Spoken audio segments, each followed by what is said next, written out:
Rusia acaba de disparar un misil sobre un estado miembro de la OTAN y se han activado ya las alertas de seguridad de Occidente.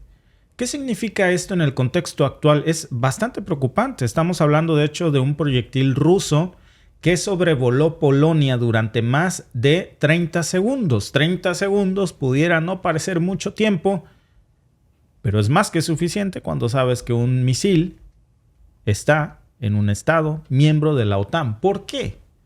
¿A dónde impactó finalmente? ¿A dónde iba dirigido? Sobre todo con esta precisión y rapidez con la que escalaron los conflictos. 39 segundos para ser exactos, que fueron mucho más que un lapsus de tiempo. Fue una aproximación tal vez de las más cercanas a que se activara el artículo 5 de la OTAN que hemos tenido recientemente. El domingo Ucrania denunció precisamente el lanzamiento de casi 30 misiles rusos, algunos dirigidos contra la capital de Kiev. Se reportaron una escalada de ataques precisamente a la capital de Ucrania, Kiev. Pero la noticia que realmente captó la atención mundial fue la incursión de uno de estos misiles en el espacio aéreo polaco. ¿Por qué este evento es tan importante, tan significativo? Pues porque Polonia es un país miembro de la OTAN.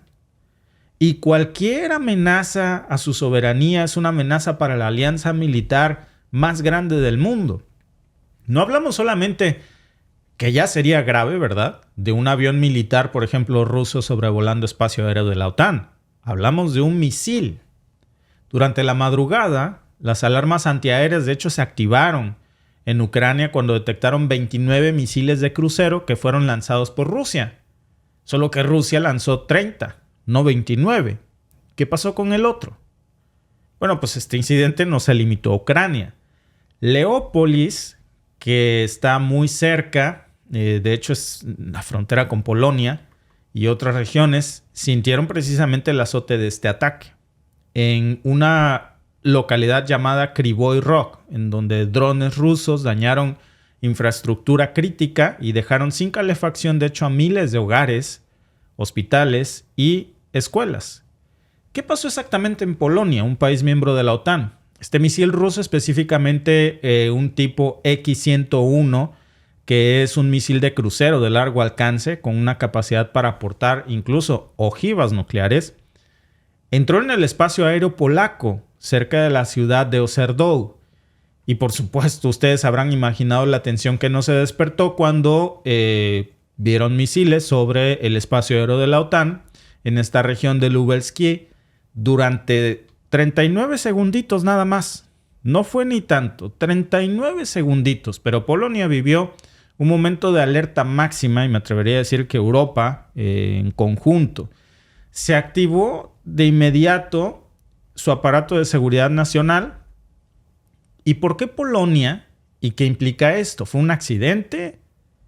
Polonia, pues, al ser un país miembro de la OTAN, se encuentra en una posición geográficamente muy complicada en estos momentos, porque miren, está situado en la frontera oriental de la Alianza Occidental y también actúa como un importante amortiguador entre Rusia y Europa Occidental. Pero este incidente no fue solamente una violación de su soberanía, también es un desafío directo a la Alianza de Defensa Colectiva de la OTAN por cómo lo vayan a interpretar. Hoy sabemos que fue un accidente, pero este tipo de accidentes, amigos, son muy peligrosos porque estamos hablando de un misil X-101 que tiene un alcance de hasta 5.500 kilómetros y una precisión de aproximadamente 5 metros. Es un misil que es una herramienta de guerra, de hecho, muy sofisticada. Está diseñada para evadir radares, para evadir sistemas de defensa aérea. Y su entrada en el espacio de la OTAN no fue solamente algo delicado. Fue además, muchos analistas, de hecho, lo están diciendo, una demostración de fuerza y también un mensaje muy claro sobre la capacidad militar rusa. El destino de este cohete perdido, de este misil perdido, debía de seguir la trayectoria de los otros 29, porque fueron 30 misiles que se lanzaron hacia la capital ucraniana, pero lamentablemente, porque esto tensó el escenario de guerra mundial, lamentablemente se desvió por suelo de la OTAN, por el espacio aéreo de la OTAN. ¿Cómo reaccionó Polonia? Pues, repito, inmediatamente activaron los protocolos que ellos tienen de seguridad en conjunto con la OTAN. Se elevó al máximo la tensión. Las Fuerzas Armadas de la OTAN, de hecho, de Polonia, se prepararon para cualquier posible escalada. Y la pregunta que surge es cómo es que esto sucedió. Porque si el misil pudo pasar a mayores, de hecho, imagínense nada más que ese misil hubiera impactado, no solamente que se hubiera desviado por 39 segundos, sino que además hubiera impactado en este país miembro de la OTAN. Porque esta región de Lubelski, que es donde el misil fue detectado, es una parte crítica, no nada más porque tiene la proximidad con la frontera con Ucrania, sino que también, para acabarla de amolar, tiene infraestructura militar clave de la OTAN. ¿Como cuáles? Por ejemplo, estamos hablando de bases militares. Ahí también hay centros de comunicaciones y la presencia de un poderoso misil ruso por 39 segundos en esta zona pudo haber tenido consecuencias catastróficas y ni Dios lo quiera, hubiera impactado por accidente o no en estas bases críticas de la OTAN. Con esto se jugaron muchas cosas en menos de un minuto. El riesgo de una escalada fue una de las más grandes. Un malentendido, llámenlo un cálculo erróneo, pudo haber desencadenado una respuesta militar a gran escala solamente por esos 39 segundos de desvío de la trayectoria de este misil de crucero. Y eso pudo llevar al mundo a una escalada peligrosa en una región que ya de por sí es más que tensa. Y todavía hay más. Digamos que esto es la nota que se está llevando el titular del día, pero también mientras Polonia y Ucrania se enfrentaban con esta amenaza directa, hay otras cosas de las que nos están hablando y también hay que mencionarlas. Sebastopol, que es un territorio que está bajo el control ruso. Estamos hablando de Sebastopol, en Crimea. Ahí se produjo también un ataque ucraniano. Ahora vamos con los ataques del otro lado. ¿Qué sabemos de este ataque? Hubo informes que indicaron que un residente, lamentablemente un civil de 65 años de edad, perdió la vida como consecuencia del impacto de un fragmento del cohete ucraniano en su vivienda. Además de esta persona que murió, de 65 años de edad, 4 personas en Sebastopol resultaron heridas por la metralla, incluyendo, al parecer, menores de edad. Y si vamos un poco más, pues vemos cómo en esta semana escaló demasiado el contexto de la tensión de guerra en la región. Crimea está bajo el control de Rusia desde el 2014, como todos sabemos, y desde entonces pues ha sido un verdadero punto de inflamación geopolítica, pero ahora se ha convertido ya en un nuevo blanco. Incluso Ucrania había anunciado que iba a incrementar su respuesta de guerra en la región de Crimea y ya lo vimos reflejado evidentemente este fin de semana en Sebastopol, donde una persona pues descansa en paz, un civil de 65 años de edad y varios otros heridos que pues están también prendiendo las alarmas del lado ruso. Este ataque, lejos de ser un incidente aislado, es parte de lo que ya se había tal vez anunciado apenas hace unas semanas. Un incidente, pues no podríamos decir que menor, porque una persona falleció y hay heridos. Pero por supuesto que también es grave el otro incidente de seguridad que estuvo comprometiendo los límites, Alba, de una escalada de guerra mundial. Imagínate cómo 39 segundos fueron la diferencia crítica entre una guerra directa ya entre la OTAN contra Rusia, que apenas están buscando una excusa para arrancarse. Pues sí, pero honestamente, viendo todo, pudo haber sido un error de cálculo, es cierto. Pero yo creo que, dada la situación, no ha de haber sido un error, amigos. Yo creo más bien... ¿Crees? Sí, yo creo que fue como un recordatorio de... Sí. También para ti tengo, o sea, como que...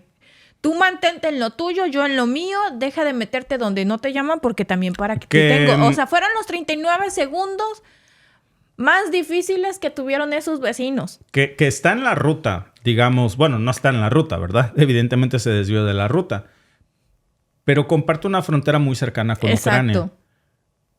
Si es un juego de poder, es un juego bastante peligroso, porque imagínate... Bueno, pero es que ese juego bastante peligroso ha empezado desde el momento en que Vladimir Putin y varios altos mandos del ejército ruso afirman que hay tropas de países vecinos, de países como miembros de la OTAN, peleando directamente en Ucrania. O sea, ahí ya son roces. O sea, como tú si mandas, pues yo te mando un airecito. Ahí le fue la Rosa de Guadalupe el airecito. Bueno, de hecho, fíjate que también Rusia, entre otras cosas, anunció este fin de semana que atacaron varias zonas de Ucrania en donde se concentran tropas extranjeras. Es decir, parece que sí está ya Rusia tomando como objetivos directos, sobre todo dándole prioridad a donde están alojados frentes de batalla extranjera. Presuntamente ya hablamos de países como Francia, tropas encubiertas, se presume del ejército británico y tal vez alemanes también. Sí, aunque bueno, esto del misil que les pasó en el espacio aéreo no es algo nuevo. ¿Recuerdas también que hace unos meses había caído un misil dentro del territorio de la OTAN? Sí. Y enseguida dijeron que había sido ruso, y el país que recibió el misilazo dijo que iban a hacer las investigaciones, que no iban a decir que sí era de Rusia, y ya luego salieron a decir que no, que había sido misil amigo, que se le había desviado a Ucrania. Sí, bueno, es cierto. Nada más que, Alba, esa es la gran diferencia, ¿verdad? Como sí, fue Ucrania, no pasó a mayores. No, pues son gajes del oficio. Sí, gajes del oficio. Cosas que pasan. Cosas que pasan también por vivir... Fuego amigo. Sí, y también por vivir cerquita del incendio. O sea, les tocó la de malas. Y también fue Polonia, por cierto. Es que está muy cerca del incendio. Exacto, por eso te digo. O sea, Polonia sí tiene esta frontera crítica que es muy probable, y ese es parte del riesgo, que cualquier misil desvíe su trayectoria y caiga en Polonia con el mínimo error en lugar de que impacte su objetivo. El primer error, como tú bien lo recuerdas, fue de Ucrania. O sea, el primer misil que se desvió, y ese sí impactó, para que veas, en suelo de la OTAN, fue un misil desviado de Ucrania. Este no es fuego amigo. Y ahí sí no se toman las mismas cosas. Sobre todo teniendo en cuenta por la zona en la que pasó de Polonia. Claro. Que tienen armamento y tienen muchas cosas que son de extrema importancia para la OTAN y para Polonia. Fue por eso que los puso tan nerviosos. Porque si hubiese pasado por otra parte de Polonia, no hubiese sido tanto problema. Esos 39 segundos no hubieran sido los 39 segundos más largos de la historia. Pero fíjate, Alba, también déjame decirte otra consecuencia que pudo haber ocurrido. Imagínate que se hubiera activado, por ejemplo, un sistema antimisiles de la OTAN y que nunca se hubiera sabido realmente si ese desvío de trayectoria hubiera retomado su cauce hacia Kiev. Y que se hubiera presumido que era un ataque para la OTAN en estos bases militares y nunca lo hubiéramos sabido por un sistema antimisiles.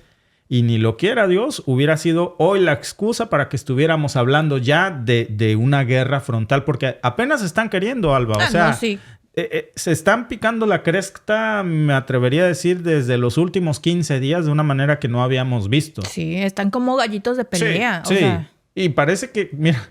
Me voy a escuchar medio jarocho, pero pues no niego la cruz de mi parroquia, ¿no? Ninguno le saca el parche. No. O sea, ninguno... Eso es lo peor. Sí, no, ninguno dice, no, que reine la prudencia. Y no. Parece... No, porque como dirían en mi pueblo, de mí no van a andar hablando que le corrí. Así está. Ese es el problema, Alba, de esta nota. Por cierto, que déjenme les presento la nota. La traen muchos medios. A mí me gusta mucho este periódico de La Razón. Es un medio español que de pronto tiene muy, muy buena información. Se los recomiendo si no lo traen en el radar. Pero pueden ustedes confirmar esta información en su medio de preferencia, que no sea CNN o DNW, porque ahí seguro les van a dar otra versión. No offense, dirían mis hijos. Pero sí, Polonia activa la alerta aérea tras entrar un misil ruso en su espacio aéreo. 30 segundos, para ser exactos, 39 segundos. Para ser exactos, no es nada más Polonia, es espacio aéreo de la OTAN, de un país miembro de la OTAN. 39 segundos que nos separaron, Alba. Entre la guerra y la paz mundial, hubo 39 segundos este fin de semana. ¿Quién sería el que se le desvió? Porque si hubiese sido intención... Uno nomás como para que vean que aquí los tengo en la mira, Mira, ¿no? yo sí creo, Alba, que fue un error de cálculo. Porque tiene lógica, porque fueron 30. Y 29 fueron bien y solo uno. Pero además, al final... Sí, agarró. No a lo sabemos. mejor fue el airecito que se lo llevó. No, terrible. No. Terrible. Las tensiones están escalando rápidamente en Rusia mientras este fin de semana un caza ruso, hablamos de un MiG-31, ahuyentó a 2 bombarderos estadounidenses muy cerca de su frontera. Hablamos de la frontera rusa. Un juego bastante peligroso de poder que también puede ser una advertencia velada en un tablero geopolítico que podría estar midiendo el terreno para una intervención militar futura. Este domingo precisamente los radares rusos captaron a 2 bombarderos estadounidenses.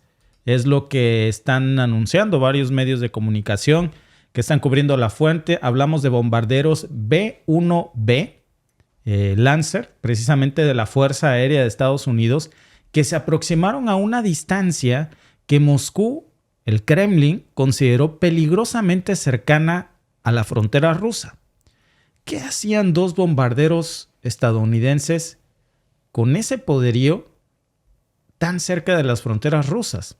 Por supuesto que la respuesta rusa fue inmediata y también se desplegó a un MiG-31, que es uno de los interceptores más rápidos del mundo con los que cuenta Rusia, y fue desplegado para establecer precisamente este contacto visual con los bombarderos estadounidenses B-1B. Fue una maniobra que finalmente llevó a los bombarderos de Washington a cambiar, los obligaron a cambiar el curso y a retirarse de las colindancias de las fronteras rusas. ¿Qué sabemos de estos B-1B Lancer? Estos poderosísimos bombarderos estadounidenses que andaban merodeando la frontera. Estos bombarderos también son apodados como el hueso. ¿Y saben por qué les apodan así? Por su diseño, precisamente porque tienen un ala de geometría variable y son una pieza clave del arsenal nuclear y estratégico de Estados Unidos. Son capaces de volar a velocidades supersónicas, muy poderosos, y de llevar una carga considerable de armas convencionales y, repito, también con capacidad nuclear. Jugar con estos juguetes tan cerca de la frontera rusa tiene un alto nivel de riesgo, porque estos B-1B son utilizados para misiones, de hecho, de ataque de largo alcance y de penetración profunda en territorio enemigo. El problema es, y yo creo que es lo que es importante mencionar aquí, es que a partir de los tratados de control de arma, los B-1B fueron reconfigurados para aportar supuestamente únicamente armamentos convencional y les quitaron su capacidad nuclear. En cuanto a los sistemas de detección, estos sistemas de radares rusos están entre los más avanzados del mundo y fue como pudieron detectar a estos bombarderos que un radar tradicional no puede por sí solo detectar. El MiG-31, por ejemplo, que es este equipo que Rusia desplegó para obligar al bombardero a que se retirara de la frontera, está equipado con uno de los radares más potentes montados en un avión del que se tenga conocimiento. Son capaces de detectar objetivos aéreos a cientos de kilómetros de distancia y en diferentes altitudes. ¿Cómo fueron detectados los B-1B? ¿Querían pasar tal vez por desapercibidos? Fueron detectados a través de una red integrada de defensa aérea que incluye satélites. Se coordinaron con estaciones de radar, según informan los medios de comunicación en tierra. Y también se trianguló con aviones de alerta temprana y control, que por sus siglas se conocen como AWACS. Y Rusia pudo identificar, de hecho, y rastrear la presencia de estos furtivos bombarderos estadounidenses antes de que se acercaran a su frontera. El MiG-31 acudió como parte de esta rutina y fue quien interceptó específicamente al bombardero, porque esta es la misión que tienen. Son capaces de detectar y también vean cómo estamos jugando con fuego en este discurso de lo que pasó, que no es solamente un discurso, fueron hechos.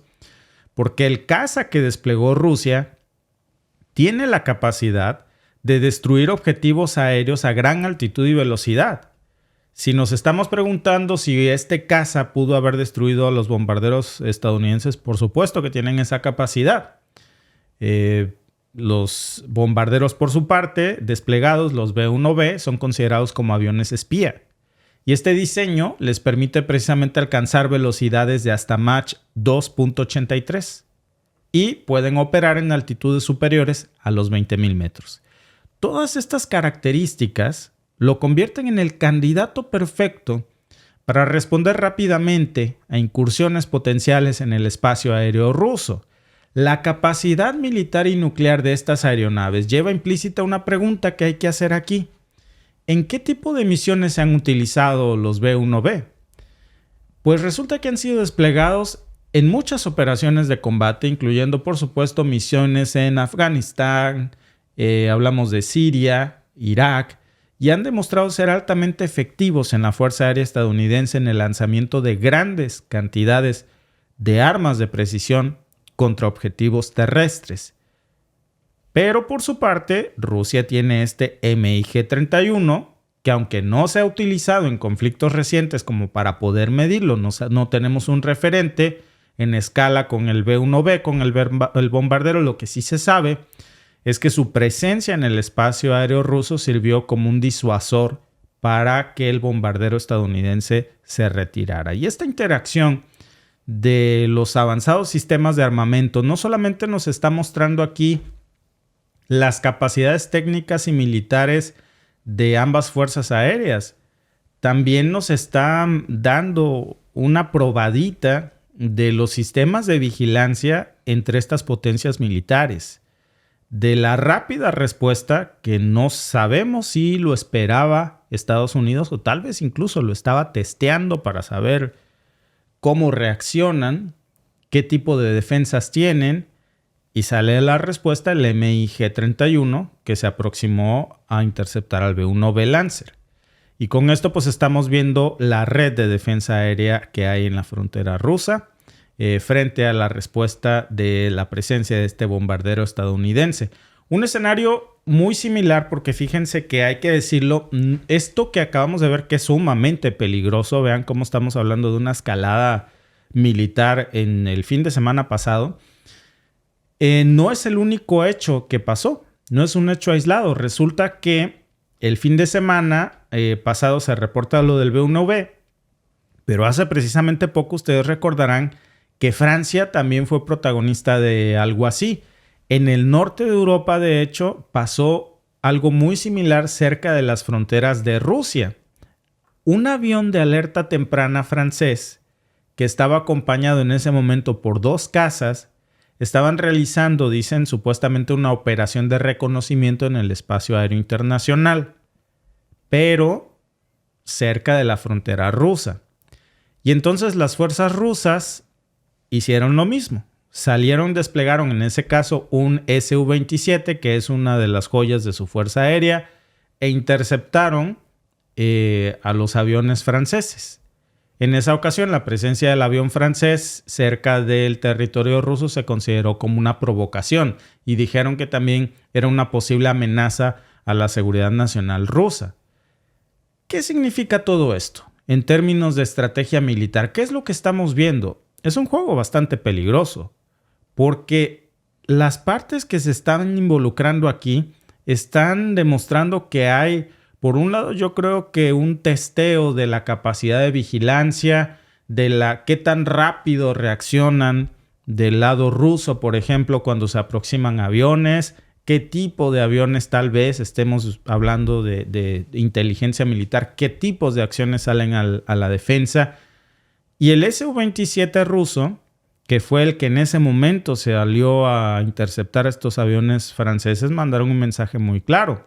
Ahora no se manda de nuevo al Su-27, sino que saca al caza ruso MiG-31. Y es quien intercepta ahora estos B-1B por el otro flanco. Entonces, ¿qué hay realmente detrás de estas confrontaciones? ¿Qué se está ocultando? ¿Por qué son tan frecuentes? Si vemos un poquito más de lo que está en este juego de poder, que vemos esa nota y pensamos, bueno, un incidente muy poderoso, muy peligroso, pero estos encuentros parecen ocultar algo de fondo. Parece que hay evidentemente más que simples accidentes de, me desvié de la ruta, me falló el GPS. Parece que estamos hablando de estrategias militares profundamente calculadas, donde cada parte está intentando sondear las capacidades de respuesta, las capacidades de defensa militar de su contraparte. La peligrosa pregunta aquí es, ¿podría ser que la OTAN esté midiendo el terreno para conocer las capacidades de defensa militar en las fronteras rusas? Fíjense que no sería descabellado pensarlo, porque este tipo de maniobras cada vez tan recurrentes podrían ser parte de un análisis estratégico más amplio, donde las potencias occidentales podrían también estar buscando evaluar la fortaleza y la rapidez de la reacción rusa ante posibles amenazas. Y esta especie de ajedrez aéreo no solamente está poniendo a prueba los sistemas de defensa rusos, sino que también está enviando un mensaje muy peligroso hasta dónde está la OTAN dispuesta a estirar la cuerda sin que se rompa, con todos estos vuelos cercanos a las fronteras que podrían ser bien vistos como una práctica, yo no lo llamaría de intimidación o de disuasión porque es cerca de las fronteras rusas, sino como de provocación o tal vez de testeo, de probar las reacciones, de medir el tiempo de respuesta ruso. Pero ¿qué ocurre si uno de estos encuentros sale mal? Si accidentalmente escala y abren fuego. Hay una posibilidad muy alta de que exista una malinterpretación, un accidente humano que derive en un desastre militar que podría desencadenar respuestas mucho más agresivas en una realidad palpable. Y este juego de provocaciones podría decirse que es un error de cálculo, pero los que somos mal pensados podríamos pensar que estamos hablando de una provocación premeditada para medir la capacidad de respuesta y el tiempo de respuesta de las defensas de las fronteras aéreas rusas, Alba. Así es. Dice por aquí nuestro amigo Emanuel Berrios. Rusia hace lo mismo cerca de Alaska. Ellos pueden, pero cuando se lo hacen, ellos rápido lloran. Bueno, es que Rusia y Alaska solo tienen 4 kilómetros de distancia. Si recuerdas las clases de historia, cuando decían de cómo el hombre cruzó del otro lado del charco, por así decirlo, hacia América, cruzó por el estrecho de Bering cuando este se congeló. Entonces, esa es la distancia, 4 kilómetros entre la costa de una isla rusa con Alaska. Entonces, justamente, si Rusia vuela en esa área que es tan cercana allá al territorio estadounidense, son 4 kilómetros. Él sigue volando dentro de su espacio aéreo. Y su frontera. Exacto. Pero dime qué hacía un bombardero B-1B que no estaba en la frontera de Alaska. Exacto, completamente. Es como que hacían los cazas canadienses hace unos meses en el Mar Amarillo, que se quejaron los de la OTAN y se quejó Canadá de que supuestamente lo interceptaron unos aviones obviamente de la Fuerza Armada de China y les aventaron unas pacas de paja con clavos y que dijeron que eran maniobras muy peligrosas, que pudo haber ocasionado un accidente aéreo, que gracias a la maestría del piloto pudo aterrizar el avión y todo estuvo muy bien, pero que estaban condenando que les hubieran tirado las pacas de paja. Pero ellos estaban también muy cerca de las fronteras con China. ¿Qué hacían allá? O sea, Estados Unidos está muy lejos de esa parte de donde estuvieron muy cerca del suelo ruso. O sea, esa frontera aérea está muy lejos. ¿Qué hacían hasta allá? Las tensiones de guerra se están saliendo de control y las delgadas líneas fronterizas están dibujando cada vez un escenario más peligroso. Miren, hoy por la mañana, ¿de qué estábamos hablando, Alba? De que un misil de crucero ruso invadió por 38 segundos el espacio aéreo de la OTAN. Vean cuán peligroso es eso. El mismo fin de semana también sucede que un bombardero B-1B que tiene capacidad nuclear, pero que nos dicen que no debe tener y vamos a creer que no la tiene, pero que puede tenerla, de que puede técnicamente, claro, se aproximaba a las fronteras rusas. Es decir, de ambos bandos, tanto del lado ruso como del lado de la OTAN estamos viendo cómo se están tensando más los hilos y esos hilos son fronterizos y se están desvaneciendo cada vez más en un peligrosísimo juego de guerra, Alba, que se podría salir de control. Claro. Cuando decimos que el hilo se rompe por lo más delgado, entiéndase que es una línea fronteriza. Sí. Este fin de semana estuvimos a 38 segundos de que esa línea se rompiera Y también estuvimos a unos cuantos kilómetros de que se rompiera por el otro extremo con un bombardero estadounidense. Sí. Son amenazas de bando y bando. Claro, pero yo más bien creo que del bando de Occidente, que fueron los que estuvieron muy cerca de la línea fronteriza del espacio aéreo ruso, le están midiendo, como diríamos en mi pueblo, el agua a los camotes. Le están midiendo qué tan rápida reacción tienen, qué tan rápida respuesta, cómo se coordinan las respuestas. Yo creo que están testeando. Sí, lo detectan, ¿no? Porque es un avión espía. Claro, qué rápido lo pueden detectar y qué aviones mandan y qué maniobras utilizan. Yo creo que es lo que están haciendo porque hay mucha coincidencia que hace unas semanas lo haga Francia y ahora lo haga Estados Unidos. Y no nos extrañe que en otras semanas otro país también se acerque, como para ver en varios flancos cómo está la seguridad aérea, cuáles son sus protocolos, qué tiempo de respuesta tienen. Yo creo que eso es lo que están testeando en este momento. Seguramente, porque no es obra de la casualidad y esto ya no es un accidente. Menos cuando, como tú dices, lo vemos en extremos fronterizos tan diferentes. Pero definitivamente, amigos, que cuando decimos que la línea se puede romper por lo más delgado, evidentemente lo más delgado son las fronteras que dividen a la OTAN con Rusia. Sí. Y en una parte en donde ni siquiera hay fronteras. O sea, en la parte de Polonia es real. Pero en esta parte, Alba, no hay una razón. Porque no hay una frontera. No hay algo que tenga que hacer ahí cerca, pues. O sea, no tenías por qué pasar por ahí. No hay una excusa como, ay, es que yo vivo aquí atrás, soy tu vecino. No, espérate, estás a miles de kilómetros de distancia. Estás a kilómetros de distancia de tu casa. ¿Qué haces tan lejos, forastero? Sí. Ahora sí que haces tan lejos de casa, ¿no? Como decía el amigo de Rusia lo hace. Bueno, pues es que hay que considerar que están a 4 kilómetros de distancia esas fronteras. Aunque veamos a Rusia del otro lado, a la hora de ponerlo Alaska, y es una isla que de hecho hay varios documentales muy interesantes en YouTube acerca de cómo quedaron divididos, que son First Nations, de los primeros habitantes de esa zona, cómo quedaron divididos. De un lado son rusos y del otro lado son estadounidenses. Y tienen las mismas costumbres, pero ahora se les dificulta que se puedan reunir para hacer los eventos que ellos hacían desde hace muchísimos años. No lo pueden hacer por las tensiones que hay. Definitivamente. Rusia ha arrancado la producción en masa de la bomba guiada FAB-3000. Esta bomba es una de las más poderosas y devastadoras del arsenal ruso. Una sola de ellas, de las que ustedes están viendo en pantalla, pudiese desencadenar un daño terrible. Pero lo que el Kremlin hoy está haciendo es una producción masiva de este tipo de armamento. ¿Qué implica esto? Es lo que se quería evitar. Estamos hablando de un proyectil altamente explosivo, 3 toneladas. Las imágenes que ustedes ven son reales del FAB-3000. Y ahora su producción, que una sola, repito, ya sería grave, pero ahora esta producción en masa que se ha puesto en marcha en el complejo militar industrial de Nizhny, que esto está en Novgorod, bajo la mirada, por supuesto, del Ministerio de Defensa ruso Sergei Shoigu.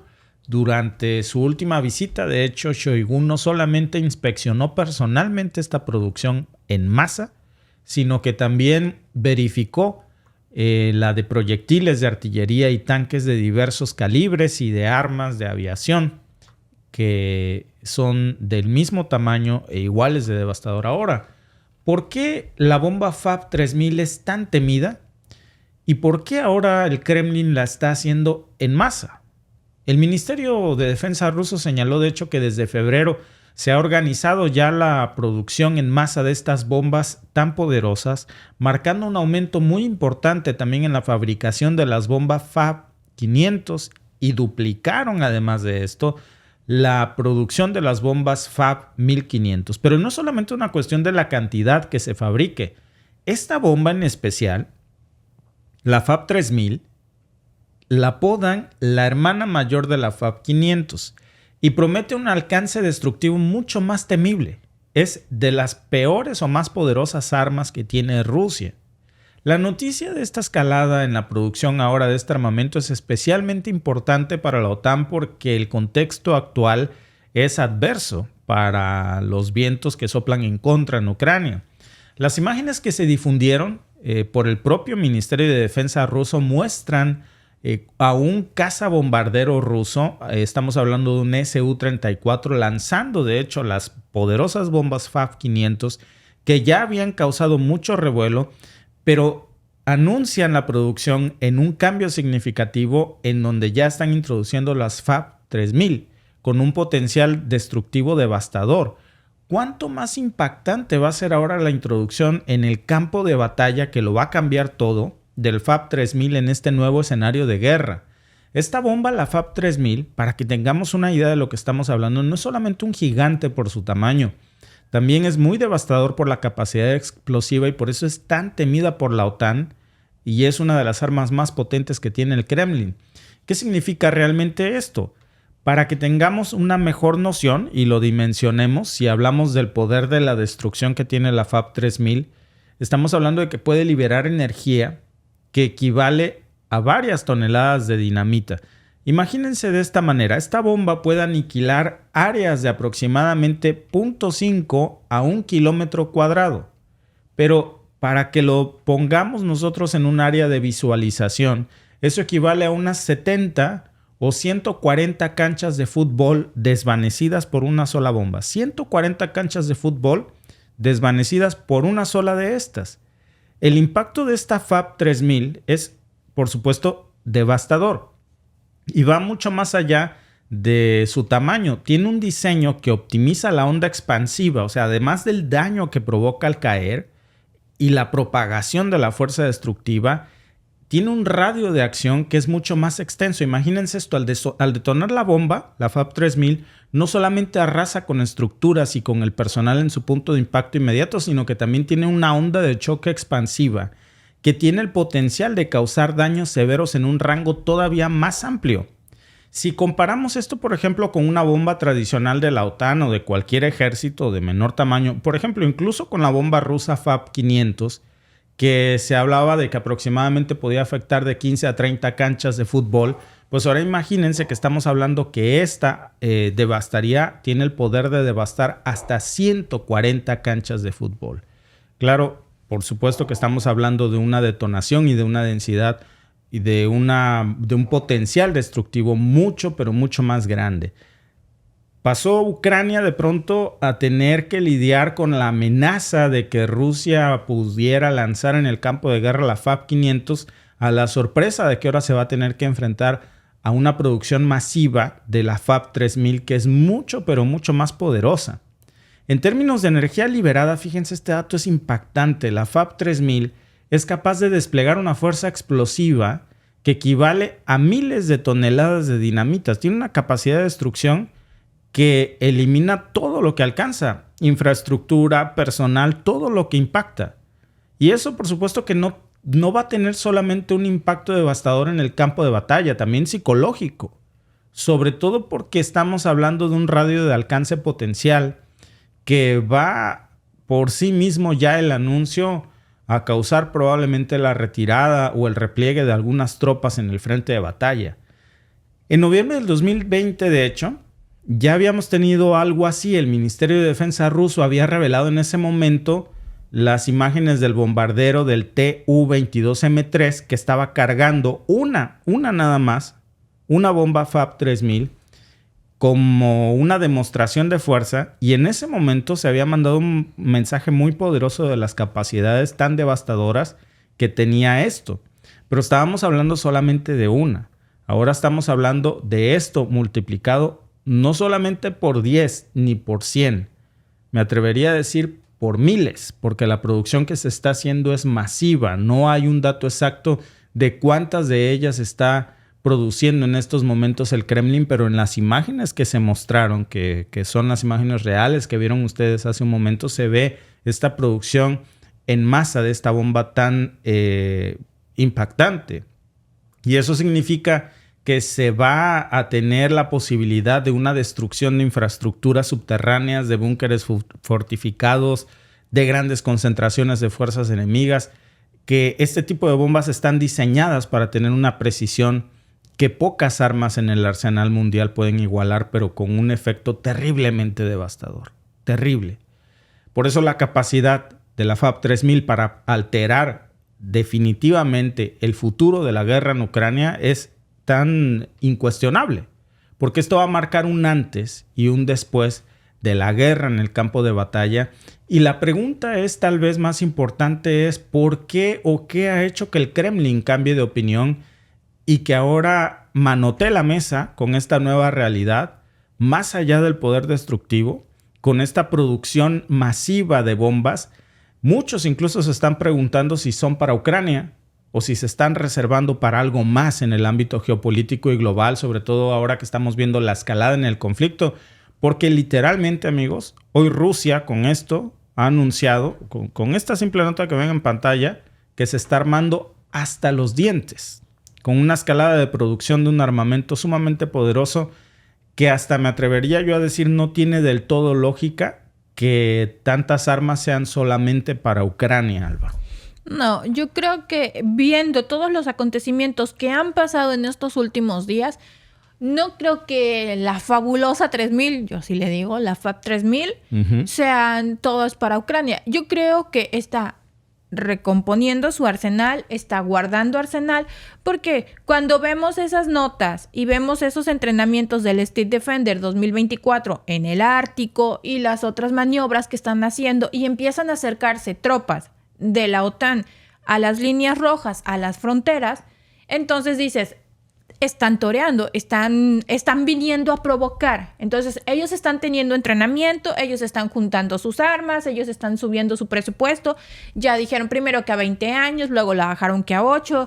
Ahora ya van los intereses más cortitos, ya van a 5 años. Entonces, cada vez que sale el secretario de la OTAN, ya me da miedo porque cada vez recorta con bastante el tiempo de la guerra inminente con Rusia. Así lo ven ellos. Entonces, ¿qué provoca esa guerra inminente con Rusia en 5 años? Bueno, que el principal promotor, el principal aludido o el principal personaje de esa guerra, porque si a Rusia con quien van a hacer la guerra, pues necesita estar preparado. No precisamente porque él vaya a lanzar la primera piedra, porque a cómo están las cosas ya no se sabe quién va a lanzar la primera piedra. No se sabe. Pero como son 32 países contra uno, pues tiene que tener también suficiente. Yo creo que es como una medida de también tengo. Pero ni siquiera contra uno. No. Ya te acuerdas que hablábamos el fin de semana de lo que la OTAN ha denominado el nuevo eje del mal. O sea, ya se está viendo una configuración no escrita, así como está una organización constituida en papel legalmente, también le aportan a su Producto Interno Bruto, tienen estos acuerdos de la OTAN de, ok, la OTAN somos estos, le aportamos tanto y entre todos tenemos esto y aquí tenemos nuestros propios uniformes y todo. Y del otro lado vemos, Alba, algo más barrio. A lo mejor no tienen uniforme, no tienen bandera, no tienen estatutos, pero tienen una coalición de facto muy poderosa en materia militar, tanto que como veíamos precisamente el fin de semana ya le ha nombrado Washington el nuevo eje del mal. Sí. Y ahí está Irán, ahí está Rusia, ahí está Corea del Norte y China. Independientemente del nombre que Washington le quiera dar, ya nada más poner esto, Rusia, China, Irán y Corea del Norte, estamos hablando de un poderoso Pero ahí ya no le sale la militar. triada. Ahí ya sería la cuatriada porque ya son 4. Es que originalmente eran 3. Eran 3 en la primera Rusia, versión sí, de Eje del Mal. No, en ese entonces hablábamos de Irak, hablábamos de Irán y hablábamos de Corea del Norte. Ahora ya la versión 2.0 es ampliada. Y entonces estamos viendo cómo se redibuja esto. Mira, y de hecho tiene mucha lógica porque dice por aquí nuestro amigo Guillermo Silva. Ya cansa, estoy que sí, que no, que los va a volar a todos. ¿Por qué no lo hacen una vez con este juego? Hasta a ellos les llega. ¿Por qué les llega? Porque definitivamente lo que estamos viendo aquí son dos cosas. Una carrera armamentista, eso es más que evidente. Por eso vemos cómo Rusia está aceleradamente fabricando sus FAB 3000. Mientras que por parte de la OTAN, hoy Alba se está haciendo, fíjate, increíble, se está haciendo la vaquita con esta nota de los eurobonos para comprar armas, de la que hablábamos también someramente el fin de semana, porque, Alba, no hay dinero. O sea, se lo gastaron todo en un conflicto ajeno pensando que iba a ser suficiente para devastar a uno de sus oponentes y ahora ya no nada más es uno, es todo un eje del mal. Y encima se acabaron sus reservas. Y entonces estamos en una carrera armamentista y vamos a ver cómo se retiran fondos para la salud, para la educación, para el campo, para la agricultura europea, por dárselos a Raytheon, a Lockheed Martin y a estas grandes compañías armamentistas y sembrarnos el temor, el pavor, Alba, que eso es lo que quieren, sembrar el caos, de que veamos, nos mordamos las uñas porque viene la Tercera Guerra Mundial, porque viene evidentemente... Casi así de trabajo de gratis, toma todo mi dinero, pero defiéndeme. Sí, porque viene una guerra que no se puede evitar con Rusia. Entonces sí, como tú dices, toma mi cartera OTAN, toma todo de mí. Ahora sí que, como dice la canción, toma de mí lo que tú quieras, pero hazme sentir a tu manera. Eso no, es, Alba. Sí, es la retórica de una propaganda para quitarnos el dinero de la bolsa y ponerlo en armas. Claro. Están haciendo todo eso porque yo dije, y lo he dicho desde el inicio, amigos. O sea, son 32 naciones, la OTAN. Iniciaron una guerra e iniciaron muy sacapuntas, muy sacalepuntas, muy sobrados. Pero siempre, aunque sea el enemigo más pequeño que puedas tener, siempre hay que ver el plan B, el plan C, el plan D y exagerarle todo. Claro. Se vieron excesivamente... su ego estaba tan alto que ellos nunca, ni en su peor momento, visualizaron que la guerra fuera a llegar al punto que debió llegar. Y eso fue un error garrafal. Nunca debes subestimar a nadie. Siempre hay que tener todos los posibles panoramas y prepararse para eso. Obviamente ellos no lo hicieron y mandaron toda la carne al asador y se quedaron sin nada. Yo les decía hace unas semanas que hablábamos en un podcast, la Unión Europea necesita de poquito 8 años para recuperar todo lo que tenía, todo el stock de armas y municiones que tenía. Y que un trío de irresponsables se lo gastaron en una guerra mal coordinada. Exacto. Con pésimas respuestas militares. Completamente. En 2 años acabaron todas las reservas de armamento que tenían para los próximos 8 o 13 años, que es lo que les va a tomar recuperar lo que en 2 años sacaron. ¿Por qué? Porque fue una pésima planeación, porque los egos fueron tan altos que nunca vieron otros posibles suponiendo escenarios. Que tuvieran el dinero para comprar esas armas que evidentemente no lo tienen. Pues vamos a ver de dónde salen. Pues de nuestras bolsas. Exacto, de los recortes. Sí, Alba, ¿de dónde? De nuestras bolsas. ¿Y de dónde? Si no tienen en estos momentos para comprarlos, pues de los eurobonos. Mira, déjame mostrarles en pantalla, les voy a poner ahorita precisamente de lo que hablamos, porque ya lo habíamos comentado la vez pasada, pero yo creo que sí vale la pena hablar de esto, Alba, porque... Es la manera en la que nos están quitando no solamente el dinero de la bolsa, Alba. Bueno fuera que fuera el dinero de la bolsa. Nos están quitando la salud, la educación, la comida de nuestra mesa. Nos van a aumentar los impuestos. La Unión Europea... Van bien apuraditos con el no tendrás nada y serás feliz. Y no vamos a tener nada y no vamos a ser felices. Vamos a andar sufriendo las consecuencias de las decisiones de unos cuantos que toman en salones muy climatizados, con excelentes banquetes, mientras hay gente que no puede tener la comida, las 3 comidas del día. Pero mira, bueno, eso no les importa, ¿verdad? Ese que ven en pantalla era el debate de la semana pasada. La Unión Europea se divide sobre los eurobonos para financiar la compra de armas. Hazme el refregado favor, Alba. El campo europeo está en uno de sus peores momentos. Los agricultores de Europa están literalmente quebrando. Y en lugar de que se esté discutiendo ahorita cómo rescatar a nuestros agricultores, cómo reforzar el sistema de salud, que está en uno de los peores momentos del sistema de salud pública, se está discutiendo la emisión de eurobonos, o sea, hacer una vaquita, una tanda, para comprar armas mientras no tenemos comida en la mesa, porque literalmente los agricultores en Europa se están muriendo de hambre. Alemania y los países frugales, dice, se oponen pese a la presión de Francia y Polonia. Francia y Polonia, ¿verdad? Tenía que ser el Chavo del 8.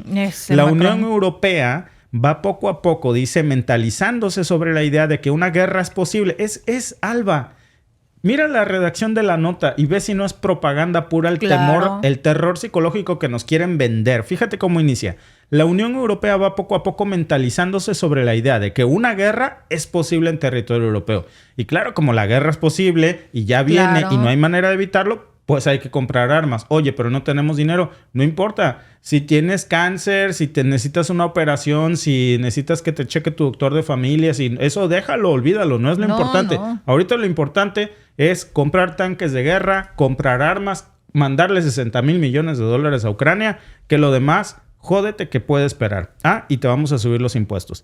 Pero estos mensajes, dice, de urgencia, casi unánimes, si pueden ustedes chequen esta nota, porque de verdad es que no tiene desperdicio checarla, pero reflexionar sobre la verdad que hay detrás de esta farsa. Estos mensajes de urgencia casi unánimes, Alba, que buscan despertar una población europea letargada. Fíjate qué nivel de propaganda, Alba. Buscan despertar una población europea letargada. O sea, dicho de otra palabra, buscan despertar una bola de tontos. Que no se han dado cuenta que no es necesario que los campos produzcan, es necesario el armamento. Que en estos momentos no estamos para payasadas, olvídense de comer y de la salud. Población europea letargada que necesita darse cuenta que hay que invertir en eurobonos para armas. Los jefes de Estado y de Gobierno de los 27 están reunidos este jueves, o sea, el jueves pasado y viernes, cuando la contienda en Ucrania se adentra en su tercer año y Vladimir Putin acaba de ser reelecto en unos comicios fraudulentos, dice la nota.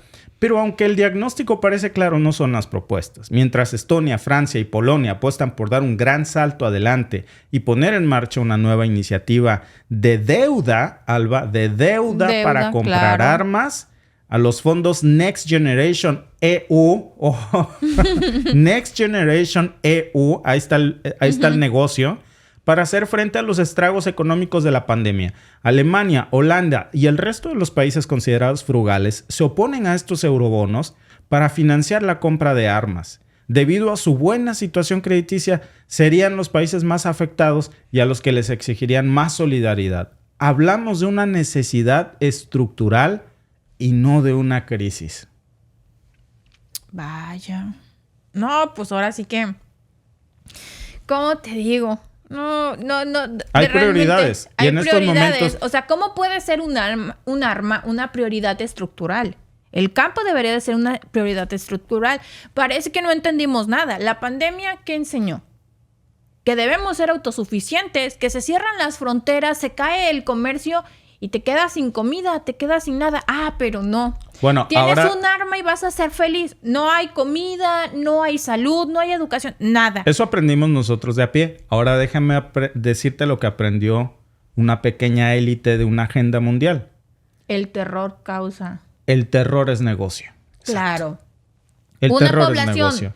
Con miedo, con psicosis, se encierra, deja de salir, deja de trabajar, deja de cuestionar y sigue las indicaciones de los altos jerarcas, de los personajes al mando, ciegamente, porque son los que nos dan la luz y la sabiduría que tanto necesitamos en esos momentos tan tumultuosos. Como ganado estabulado. ¿Sí? O sea, no hay mejor ganado que el que está estabulado en una manga de trabajo que no tiene más que ir hacia enfrente caminando sin la opción de voltear para otros lados.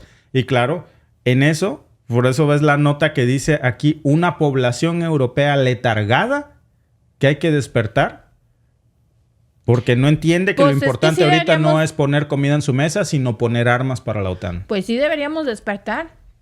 Porque estamos tan aletargados que unos cuantos están decidiendo que no es necesario salud, que no es necesario comida, que no es necesario nada, que los eurobonos en Europa son necesarios para armas, no para comida, no para los granjeros que están necesitando tanto los apoyos para que las tierras produzcan, porque probablemente ellos tengan suministros de comida para muchos años, pero no toda la gente puede tener esos suministros porque no toda la gente tiene esos fabulosos y esponjosos cheques que obtienen por no hacer nada, porque van y se sientan y hacen como a que trabajan, pero ¿quiénes realmente trabajan? Los granjeros, los de a pie. ¿Sabes, Alba, por qué?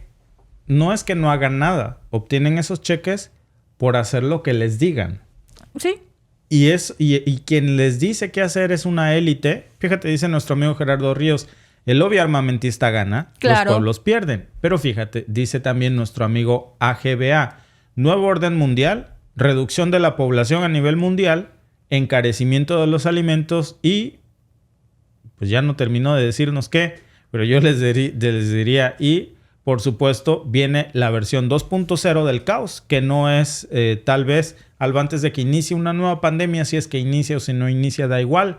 No hay mejor negocio que el que resulta del caos. Sí, y eso es algo que ya se vio, se aprendió, y como fue tan beneficioso, se vuelve a repetir. Y van a usar esa táctica las veces que sea necesaria. Yo soy abogado en México. Aquí no, obviamente, ¿no? Y en México yo tenía un maestro, Alba, en la facultad que era penalista. Muy bueno, por cierto. No sé si siga vivo, pero yo espero que sí. Ya estaba grande de edad. En aquellos años él me decía, mira muchacho, no hay mejor negocio para un abogado que ser penalista. ¿Sabes por qué? Porque cuando el pariente, el familiar está en la cárcel y la gente tiene miedo de que no salga y dolor de tenerlo ahí, te va a pagar lo que le pidas con tal de que lo saques. Y si no tiene el dinero, ellos ven de dónde lo juntan, pero te lo llevan. Claro. Uh-huh. Lo mismo pasa con un doctor. ¿Cuáles son las palabras más clásicas que escuchamos? Doctor, lo que sea, pero sálvelo. Uh-huh. Ahora ponle eso a la industria armamentista y es música para los oídos. No deja de ser un negocio al final del día. Si nos siembran la idea de una guerra inminente, nos van a poder hacer como un trapo así, sacarnos hasta la última gota de decir, oye, salud, nuestro sistema de salud es terrible. Lo que importa es la guerra, porque ya viene con Rusia. 10 años, 5 años, 2 años. Son bien malos. Oye, el campo europeo está en uno de sus peores momentos, hay que rescatarlo. No. Vamos a hacer eurobonos, pero no para eso, no estés jodiendo. Ahorita lo importante son tanques de guerras y balas para matarnos. ¿Para qué quieres comida si en una de esas todos nos morimos? Sí, no. Sí. Veo que por aquí en los comentarios están diciendo que cada vez el mundo se va pareciendo más a la novela, al libro de 1984, ¿sí? Y preguntan del resumen. Si quieren saber el resumen o un poco así a grosso modo del libro y de la película también de 1984, Víctor hizo un excelente review del libro. Bueno que te gustó. Y me gustó muchísimo. Aunque mi favorito es el de Pinocho. Es mi favorito. ¿Está aquí en el canal? Sí, aquí está. Aquí está en el canal. Lo puedes buscar el video del review de la película y también del libro. De hecho, hay una película, pero Víctor hizo, pues, ahora sí que el review del libro. Pero la película también está inspirada en el libro. Pero como ya sabemos, las películas son como que el resumen del libro. Para que puedas entender mejor todo, el libro está buenísimo. Léanlo. Sí, lectura obligada, sobre todo en estos momentos, amigos, en donde es más que evidente lo que se nos está mostrando frente a nosotros. Y yo creo que vale la pena reflexionar hacia dónde nos quieren llevar de nuevo en esta nueva manga de trabajo. Sí. Muchas gracias, amigos, a todos por unirse a nuestros podcasts, a este último podcast del día. Y nos vemos mañana con más información. Suscríbase a nuestros canales y que pasen una muy bonita noche. Hasta mañana. Adiós.